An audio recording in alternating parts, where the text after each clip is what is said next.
नमस्कार दोस्तों, बहुत बहुत स्वागत है आप सबका साहित्य स्टडी यूजीसी नेट क्लासेस में। और आई होप कि आपकी रिवीजन जो है वो बहुत अच्छे से चल रही है, अच्छे से आप प्रिपरेशन कर रहे हैं। किसी भी तरह की आपको हेल्प चाहिए या कोई भी प्रॉब्लम आ रही है तो आप दिए गए नंबर पे व्हाट्सअप कर सकते हैं, आप अपनी क्वेरी कर सकते हैं। बिल्कुल जितनी हो सकता है मैं आपकी हेल्प करने की कोशिश करूंगा। तो आज की इस वीडियो में हम डिस्कस करेंगे जो आगे हमारे बचे हुए जो पोएट थे विक्टोरियन एज के, उनको डिस्कस करेंगे। ये कुछ माइनर राइटर है, माइनर पोएट्स हैं। सबसे पहले इसमें आप अगले आते हैं आर्थर ह्यूज क्लब।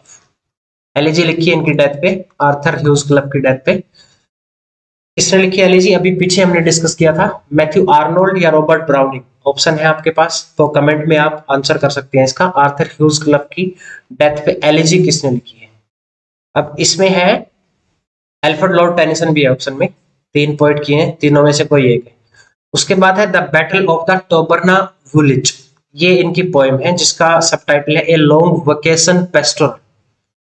पेस्टोरल के बारे में मैं कई बार डिस्कस कर चुका हूं। पेस्टोरल क्या होता है? जिसमें शेफर्ड्स को इंक्लूड किया जाता है। शेफर्ड्स के रेफरेंस मिलते हैं, नेचर के रेफरेंस मिलते हैं, नेचर लैंडस्केप, ठीक है। और रूरल जो लाइफ है उसकी सराउंडिंग्स होती है, उसको बोलते हैं पेस्टोरल। पेस्टोरल, इकोलॉग, बिकोलिक्स, ये सारी चीजें एक ही होती है, ठीक है। मेन कैरेक्टर है इसमें फिलिप।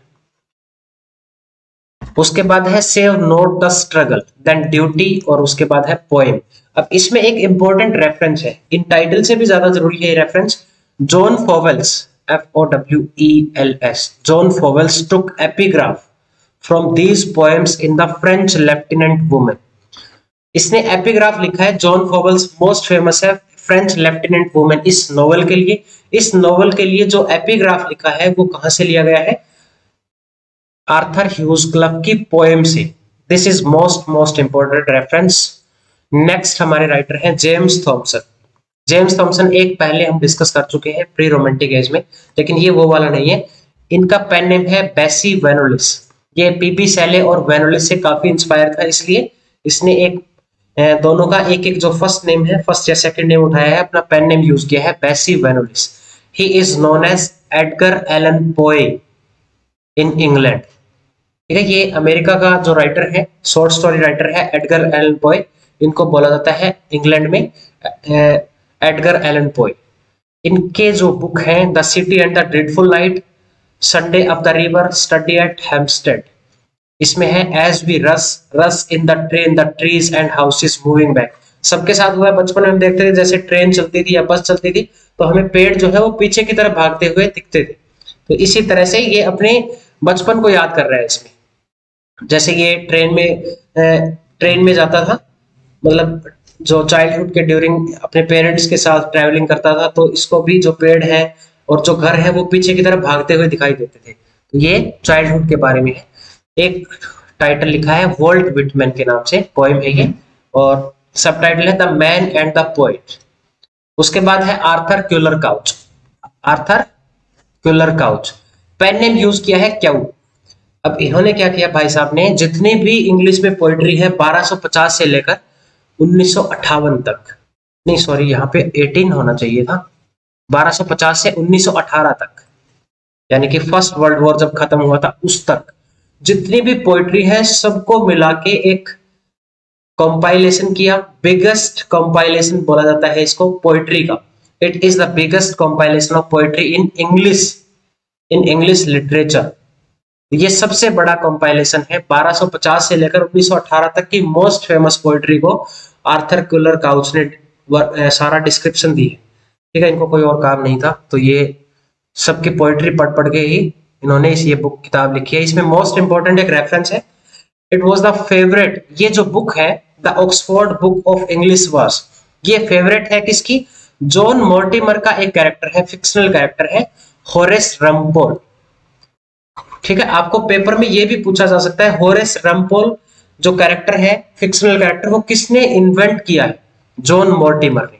और ये भी पूछा जाता है, हो सकता है पूछा जाए पेपर में कि होरेस रम्पोल की जो फेवरेट बुक है वो कौन सी है? The Oxford book of English verse. ये दो क्वेश्चन बन सकते हैं यहाँ से। चलो एक रेफरेंस और दे देता हूँ, मोस्ट फेमस वो भी फिक्शनल कैरेक्टर है कोलिन क्लाउड। कोलिन क्लाउड को किसने इन्वेंट किया है? इसको इन्वेंट किया है जॉन स्केल्टन ने, ठीक है। बहुत ही अर्ली टाइम का अर्ली जो ट्यूडर पीरियड है उसमें पोइट रहा है वो जॉन स्केल्टन, उसने इन्वेंट किया था कॉलिन क्लाउड वाले कैरेक्टर को इन्वेंट किया है। और इसको यूज किसने किया है फिर? एडमंड स्पेंसर ने। Colin cloud come home again ऐसा वर्क लिखा है। देखो 4 रेफरेंस बन गए यहाँ पे। इस तरह से रिवीजन का ये फायदा होता है, काफी आपको चीजें जो है रेफरेंस के थ्रू पिछली वाली चीजें रिवाइज हो जाती है। उसके बाद मोस्ट इंपॉर्टेंट इसमें राइटर है एडवर्ड फिट्जरल्ड। मोस्ट इंपॉर्टेंट तो नहीं है, माइनर सा राइटर है, लेकिन हो सकता है पेपर में पूछा जाए। रोबियात ऑफ सर ओमर खायम, ये इनकी बुक का नाम है। सब टाइटल है the astronomer poet of Persia. ये शायद आ चुका है पेपर में question, the astronomer poet of Persia कौन से वर्क का सब टाइटल है। उसके बाद आती है इसमें एक मूवमेंट आया है स्पेस्मोडिक स्कूल ऑफ पोएट्री। कुछ एक पोएट है जिन्होंने पोएट्री लिखी है जिनको बोला जाता है स्पेस्मोडिक स्कूल। इनका जो ग्रुप है स्पेस्मोडिक स्कूल है, पोएट्री लिखी है 1840 से लेकर 15 के बीच में है ये। और इनकी जो पोएट्री है वो साइकोलॉजिकल कॉन्फ्लिक्ट से डील करती है, फुल ऑफ साइकोलॉजिकल कॉन्फ्लिक्ट। इसमें पहले जो पोएट है W.E. एटाउ फॉर्मेलियन ए स्पेस्मोडिक ट्रेजेडी, ये लिखा है। उसके बाद है P.J. Bailey, he is called the intellectual father of spasmodic. इसको बोला जाता है इंटेलेक्चुअल फादर ऑफ स्पेस्मोडिक। इनकी पोएम है एंजल वर्ल्ड और फेस्टस। फेस्टस में 12 डिवीजन में है ये। Attempt to represent the relation of God to man, ये थीम है। रिप्रेजेंट किया है रिलेशन को गॉड टू मैन। देन है द मिस्टिक और उसके बाद है द एज। सिर्फ टाइटल याद करने हैं, डिटेल में कुछ मत पढ़ना चाहिए। देन नेक्स्ट है Alexander Smith, sonnet on Crimean war लिखा है और सिटी पोएम्स लिखी है। देन है J.W. मास्टन, वाइफ पोर्ट्रेट, ये वर्क है इनका, पोएम है ये।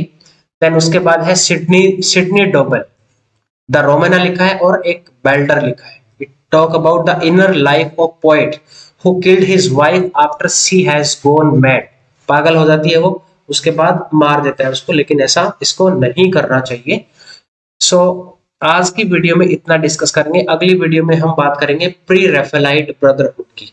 ठीक है, छोटी छोटी वीडियो में मैं कोशिश करूंगा 5-5, 7-7 मिनट की वीडियो बनाऊं रिवीजन की। तो अगली वीडियो में हम डिस्कस करेंगे प्री रैफेलाइट ब्रदरहुड को।